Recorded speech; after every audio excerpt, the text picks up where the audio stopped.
We suffered no casualties. All of our soldiers are safe, and only minimal damage was sustained at our military bases. Our great American forces are prepared for anything. Iran appears to be standing down, which is a good thing for all parties concerned and a very good thing for the world.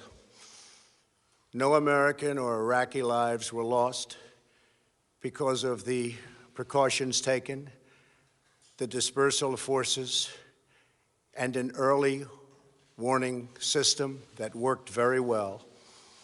I salute the incredible skill and courage of America's men and women in uniform.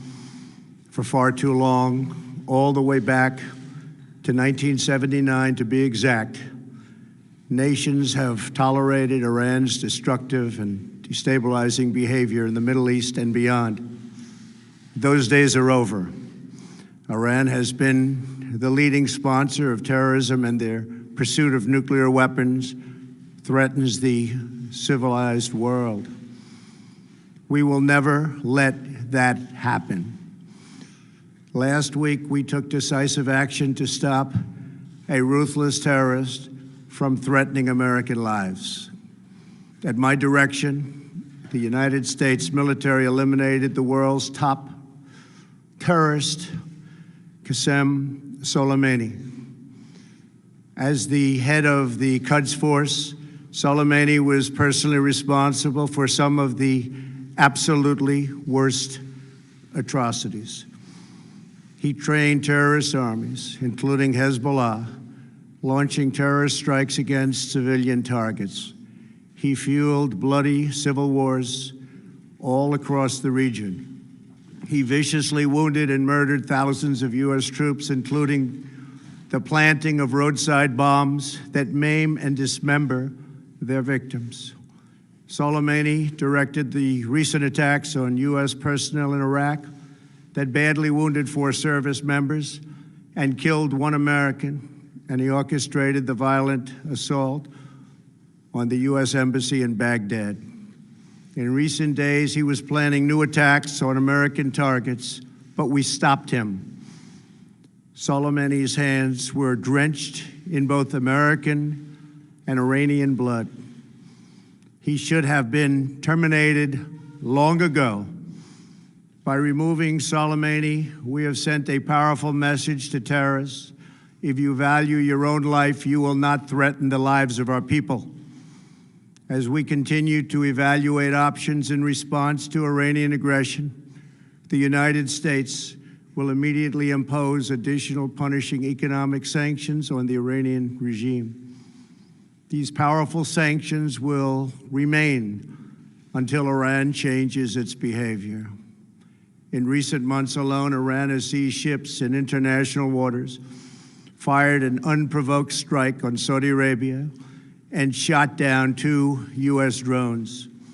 Iran's hostilities substantially increased after the foolish Iran nuclear deal was signed in 2013, and they were given $150 billion, not to mention $1.8 billion in cash.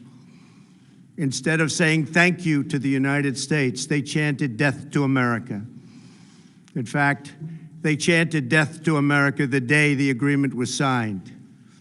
Then Iran went on a terror spree, funded by the money from the deal, and created hell in Yemen, Syria, Lebanon, Afghanistan, and Iraq. The missiles fired last night at us and our allies were paid for with the funds made available by the last administration. The regime also greatly tightened the reins on their own country, even recently killing 1,500 people at the many protests that are taking place all throughout Iran.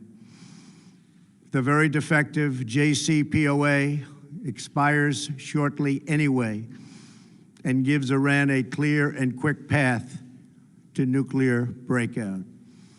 Iran must abandon its nuclear ambitions and end its support for terrorism. The time has come for the United Kingdom Germany, France, Russia, and China to recognize this reality.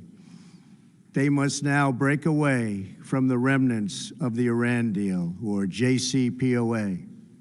And we must all work together toward making a deal with Iran that makes the world a safer and more peaceful place.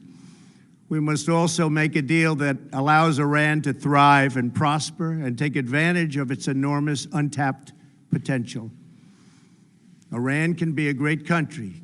Peace and stability cannot prevail in the Middle East as long as Iran continues to foment violence, unrest, hatred, and war.